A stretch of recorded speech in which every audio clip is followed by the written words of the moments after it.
Bonjour, dans cette vidéo, je te montre comment est-ce que tu peux facilement calculer cette intégrale qui est au tableau.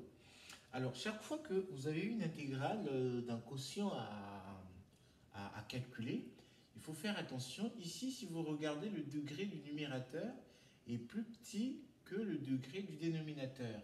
Donc, dès lors que vous remarquez que le degré du dénominateur est plus grand que celui du numérateur, la première chose que vous pouvez vérifier, c'est prendre par exemple le dénominateur comme étant u. Donc je prends 2x au carré plus 5x plus 4. Donc j'ai pris le polynôme du dénominateur parce que son degré c'est 2 alors que celui du numérateur c'est 1. Alors une fois que j'ai pris, donc je vais dériver. Je dérive ce polynôme là. Si je dérive ici, j'aurai 4x plus 5.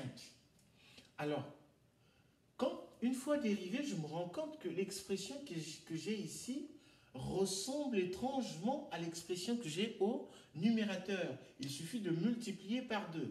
Donc, ce que je veux faire, c'est que je me rends compte que si je multiplie 2 fois u', je me rends compte que c'est égal à 8x plus 10. Donc, l'intégrale du départ, l'intégrale de 0 à 1 de 8x plus 10 sur 2x carré plus 5x plus 4 d de x, on va l'écrire sous la forme l'intégrale de 0 à 1. Donc, ici, je vais remplacer par 2u' de x divisé par u de x et puis d de x. Alors, comme le 2 est constant, je peux le sortir de l'intégrale.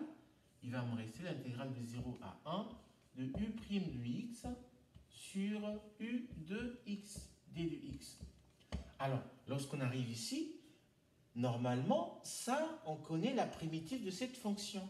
Parce que si vous prenez le ln de u de x, la dérivée de ça, on sait que c'est u' de x sur u de x. Alors, généralement, on prend en valeur absolue parce qu'on veut que l'expression qui se trouve à l'intérieur ici soit positive. Donc, du coup, qu'est-ce qu'on obtient là? Eh bien, ça, c'est égal à 2.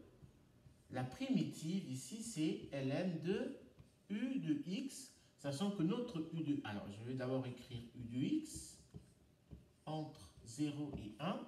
Et on remplace donc u de x par ln de, notre u de x, c'est 2x au carré plus 5x plus 4 entre 0 et 1. Donc, qu'est-ce qu'on obtient?